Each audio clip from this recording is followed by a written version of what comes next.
संयुक्त राष्ट्र में भारत ने एक बार फिर पाकिस्तान की दोहरे चेहरे वाली राजनीति की पोल खोल दी।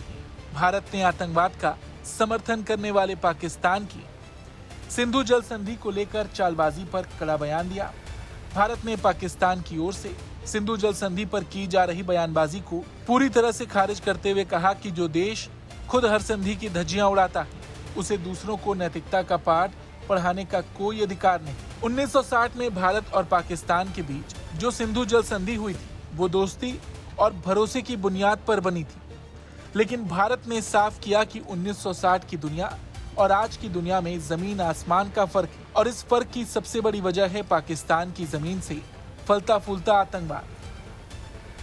We are compelled to express our deep concern over the persistent and deliberate attempts by a particular delegation to politicize the proceedings of this Council. Such actions not only undermine the integrity of this platform, but also seek to deflect attention from other core issues. The Indus Water Treaty, signed in 1960, was concluded in a spirit of goodwill and friendship, but the world of 1960 is not the world of today.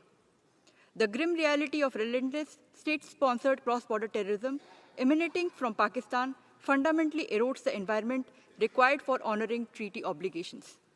Mr. Vice President, the escalating impact of climate change, advancements in technology, and the growing imperative for sustainable clean energy compel a serious re-evaluation of the treaty's relevance and applicability in today's context.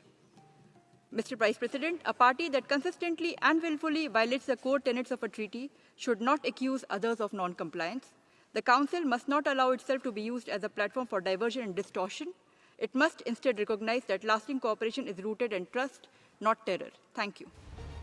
Bharat ने ये भी कहा कि जलवायु परिवर्तन, नई तकनीकों का विकास और स्वच्छ ऊर्जा की आवश्यकता, इन सब ने अब इस संधि की उपयोगिता पर सवाल खड़े कर दिए हैं, और ऐसे में नई सोच, नए समाधान और नए समझौतों की जरूरत है, न कि पुराने समझौतों की आड़ में नफरत फैलाने की। भारत ने ये भी कहा कि ये मंच किसी एक देश की मनमानी और राजनीति का अड्डा नहीं बन सकता। ये परिषद आतंक के जरिए ध्यान भटकाने का साधन नहीं बनना चाहिए, बल्कि इसे विश्वास और सहयोग का प्रतीक बनना चाहिए। भारत ने आज सिर्फ पाकिस्तान को जवाब नहीं दिया, बल्कि दुनिया को ये याद दिलाया कि आतंकवाद और कूटनीति एक साथ नहीं चल सकती। भारत के इस बयान पर आपका क्या कुछ कहना है, कमेंट करके जरूर बताएं। ब्यूरो रिपोर्ट, भारत तक।